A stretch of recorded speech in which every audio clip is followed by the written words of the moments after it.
acreditam que, por incrível que pareça, hoje não é café, gente, é chá? Ó, não sei se vocês vão conseguir ver, ó. Às vezes eu tomo chá, gente, que a gente vai falar de história. Aí eu achei que tinha tudo a ver uma xicrinha de chá. Oi, meus amores, tudo bem? Estou de volta para mais um vídeo aqui no nosso canal. Você já é inscrito aqui no nosso canal? Ainda não? Então aproveita, já corre lá, já se inscreva, já ativa o sininho para receber todas as notificações de vídeos novos. Já deixa aquele mega like que ajuda muito na divulgação do vídeo e me siga nas minhas redes sociais. Eu tenho Twitter, eu tenho Instagram, eu tenho Twitter, Instagram e Facebook. Esqueci, gente, a rede social. O mundo mudou, ou melhor, o mundo está mudando.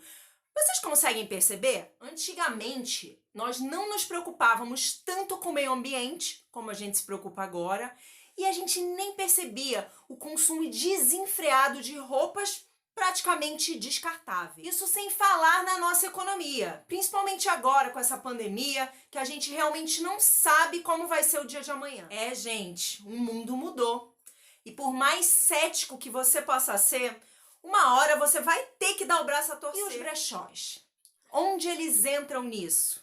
Qual a origem dos brechós? Em vários locais que eu pesquisei, cada local falava um lugar diferente, um país diferente, uma região diferente. Porém, todas apontavam mais ou menos o mesmo ano, que foi no século XIX. Porém, alguns antropólogos afirmam que a origem desse comércio de compra e venda de artigos usados teve início no México e em alguns países ali da América Central. O bazar de artigos usados nessa época, ele era chamado de tianguis. Eu não sei se a pronúncia é exatamente essa. Os europeus, eles resolveram manter essa tradição asteca, posteriormente levando isso até para a Europa também. Porém, é difícil afirmar onde realmente começou. Se a gente pegar países como a Índia, como a China, o comércio de artigos usados é milenar, é muito antigo. Nos Estados Unidos, usa-se o termo flea market, que significa mercado de pulgas. E vocês sabem por que usa esse termo, mercado de pulgas? O mercado tá cheio de pulga, tem pulga caindo do céu. Gente, acredita que é mais ou menos isso mesmo. Paris, mais ou menos pelo ano de 1870, 1880, tinha um bazar, como se fosse um bazar realizado ao ar livre, que vendia móveis e tapetes. E essas peças eram infestadas de pulga, gente, vocês acreditam? E aí popularizou esse nome flea market, que significa mercado de pulgas. Nos Estados Unidos, a gente usa um outro... A gente, né? Como se eu morasse lá. Nos Estados Unidos, usam um outro termo chamado charity shop, que significa loja de caridade, como se fossem os nossos bazares beneficentes. Viu como tem diferença, gente? Até lá nos Estados Unidos, hein? Eu tenho um vídeo aqui no canal explicando pra vocês a diferença de bazar de caridade, bazar beneficente e brechós. E lá nos Estados Unidos a separação é flea market, que é o mercado de pulga, e charity shop, que são as lojas de caridade. O precursor do free market... Free market, difícil falar, gente. Será que eu não falo inglês não, gente? Sou dos inglês não. Agora, gente, eu vou ler, tá? Porque eu não vou decorar isso. O precursor do flea market foi um evento chamado Monday Trade Days, que aconteceu em Canton, Texas, em 1873, e era, na verdade, como se fosse uma feira, um evento ao ar livre, aberto, que vendia, compra e venda de cavalos, gente. E aí esse evento foi se popularizando e se espalhou pelos Estados Unidos inteiro. Então esse a gente pode dizer que foi o precursor dos brechós lá nos Estados Unidos. Na Europa, os brechós surgiram mais ou menos por volta do século XIX. Aliás, no mundo todo, foi cada lugarzinho que a gente ia lendo, você olhava o ano, 1800 e alguma coisa, sempre lá por volta do século XIX. E no Brasil, Márcia, conta pra gente quando que chegou o brechó. Conta aqui que a gente tá curioso pra saber quando que aconteceu no Brasil. Também no século XIX, gente. O mascate Belchior... O que é mascate? São aquelas pessoas que saem vendendo coisas, tá? Tô vendendo, olha o sapato, tá baratinho. Olha a blusa, quem vai querer? Moça bonita não fala, mas também não leva. O mascate Belchior, ele montou o primeiro brechó no Brasil, mais ou menos por 1879, por aí, tá?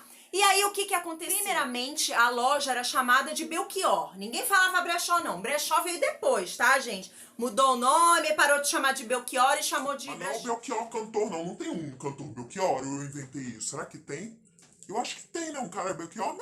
Não sei o que ele canta, gente, mas tem. Inclusive, gente, esse brechó, né, o Belchior, ele foi citado num conto de Machado de Assis. Sim, gente, Machado de Assis, olha só.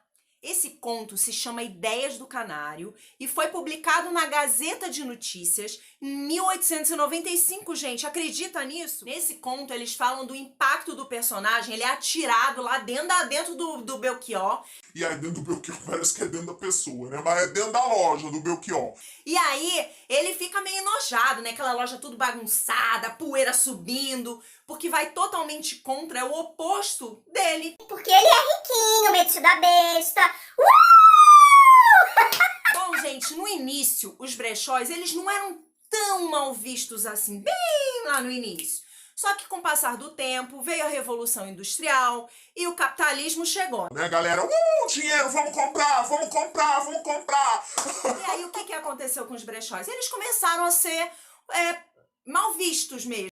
Porque é só pobre que compra, só tem coisa suja, coisa mofada, eu não quero, já desde aquela época. Na Europa, isso foi um pouquinho diferente, porque a Europa passou por guerras, gente. A Alemanha, por exemplo, foi completamente destruída. Então, os europeus, eles sempre tiveram, né, uma visão um pouquinho diferente de brechó que a gente tem aqui no Brasil. Pelo menos tinha, porque o mundo tá mudando, lembra? Como a Alemanha, que eu vou usar aqui de exemplo, eles foram destruídos na guerra e precisavam se reconstruir. Então, eles não tinham tanto preconceito assim de reaproveitar as coisas.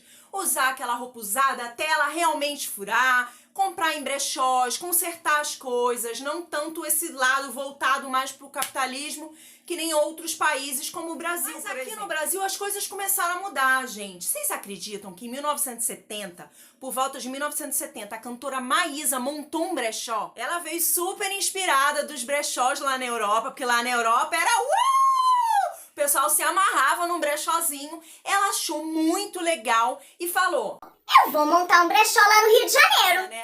Aí a Maísa veio pro Brasil e teve a ideia de montar um brechó. E sabe qual era o nome do brechó da Maísa? Deixa eu dar uma colada aqui. Se chamava Malé de Lixo. Malé, gente, de lixo. Olha que legal. E o brechó começou a fazer um certo vucu-vucu na cidade. O pessoal começou a curtir. Mas ainda não foi aí que o pessoal começou a aceitar, não. Ó. Não, o povo ainda achava que era coisa de pobre, ainda achava que era roupa de gente morta, que era roupa mofada. Até porque os brechós não tinham muito esse cuidado de começar, de organizar a loja, de lavar peça, de ter esse cuidado mesmo de encarar aquilo como uma profissão. Em 1970, graças a Maísa, que as lojas, que os brechós começaram a ser aceitos como um comércio. Mas ainda não era como tá hoje em dia, gente. Ainda era aquela lojinha amontoada, fedorenta. Não sei a malé de lixo lá da Maísa ser organizado. A malé de lixo da Maísa, que não é a menina não, tá? É a cantora, gente. Pelo amor de Deus, não confunda. Porque a Maísa, menina, era criança ainda. Sei lá, tem 15 anos, 16, 17, 18, sei lá, é bem nova. Ela não era nem nascida. Em 1970 nem eu era nascida ainda, imagina a Maísa, né? Então, esse brechó da Maísa, ela pegava as peças dela, como ela era uma artista muito conhecida, outros artistas davam peças para ela vender também, então ela começou a fazer isso. E graças a ela que começou a surgir essa ondinha de brechó, mas ainda não foi o boom. Gente, as coisas só começaram a mudar mesmo lá por volta dos anos 2000, que foi quando a gente começou, essa mudança ela aconteceu junto com a nossa mudança de consciência. A gente começou a entender que a indústria têxtil poluía o planeta, a gente começou a se preocupar com a sustentabilidade, com a moda consumo consciente, que a moda não precisa ser descartável, aquilo tudo que a gente tá careca de saber hoje em dia, lá pelos anos 2000 que as coisas começaram a mudar. Eu tenho brechó, gente, desde mais ou menos 2008, 2009, que foi quando eu comecei a trabalhar com isso, e eu percebi uma mudança muito grande no padrão de consumo desse tipo de loja. Lá em 2007, 2008, 2009, eu ouvia muito. É roupa de gente morta, compre não. É de velho morto, certeza. Isso, aí tem energia ruim. Me falar, minha vizinha falou que roupa usada assim tem energia ruim da pessoa morta. Ai, menina, coisa de pobre isso aí. Eu não compro, não. Coisa de gente pobre. Eu tenho dinheiro pra comprar roupa. Não tô mendiga ainda, não. Com a coisa eu vou lá na Marisa e parcelo. Deus me livre comprar em brechó. Essas coisas mofadas, você entra lá na loja, é tanto mofo que vem na tua cara que você não consegue nem escolher a roupa direito. Bom, gente, essas eram algumas das coisas que eu ouvi muito lá no início, que não usava, não precisava, que era pobre, que era aquilo tudo. Mas aí com essa pegada de consumo consciente, a gente começou a mudar e eu percebi muito isso na loja. As pessoas foram perdendo preconceito. Antigamente era só um tipo de público que gostava de brechó. Era aquele povo mais alternativo. Os artistas gostavam bastante, o pessoal que estava procurando roupas para festa fantasia. E o padrão foi mudando no passar, assim, muito curto, num espaço de tempo muito curto. Eu poderia dizer para vocês que nos últimos 10 anos as coisas mudaram absurdamente. E as pessoas começaram a perder o preconceito de brechó e os brechós, por sua vez, começaram a melhorar muito a qualidade deles também. Então uma coisa foi casando com a outra. Olha, fiquei até arrepiada, gente, ó. Eu só sei que isso foi mudando e a gente chegou aos tempos atuais que o brechó é muito mais aceito, que as pessoas entenderam que a roupa não é descartável não, que a gente pode usar, que a gente pode vender. Uma coisa que eu percebi nos últimos 2 anos é a quantidade de gente vendendo suas próprias roupas, que antigamente elas compravam, mas elas não vendiam. Hoje em dia você vê muito o pessoal vendendo. Ah, eu tenho esse sapato aqui, vou vender. Não uso mais, tá aqui parado, vou vender. Eu só sei que muita coisa mudou nesse meio tempo. A gente teve a economia, que o Brasil entrou numa crise muito grande. Isso também favoreceu para as pessoas começarem a ficar mais atentas na forma que elas estavam consumindo. E essa pegada da moda sustentável, que com certeza tem muita influência no mundo dos brechós. Hoje em dia não é só mais artista, povo alternativo, tem de tudo no brechó, gente. Gente com um alto poder aquisitivo e gente com baixo poder aquisitivo também. Brechó é uma das lojas mais ecléticas que tem na atualidade, porque qualquer pessoa pode consumir lá, é só você não ter preconceito. Bom, gente, eu espero muito que vocês tenham gostado desse vídeo. Eu fiz com carinho, pesquisei com carinho, eu pesquisei esse tema, achei um site incrível, vou botar aqui na descrição. Entrem lá tem a história completa. Aqui eu tive que dar uma resumida porque é um vídeo, né, a gente tem tempo, mas entrem lá, dê uma lida assim na história inteira e depois vocês me contam, tá? Um beijinho muito grande no coração de vocês e lembre-se sempre que eu amo vocês. Ó, a parte de membros aqui do canal logo tá no ar. Um beijo bem grande no coração de vocês e lembre-se sempre, eu amo vocês. Tchau, gente!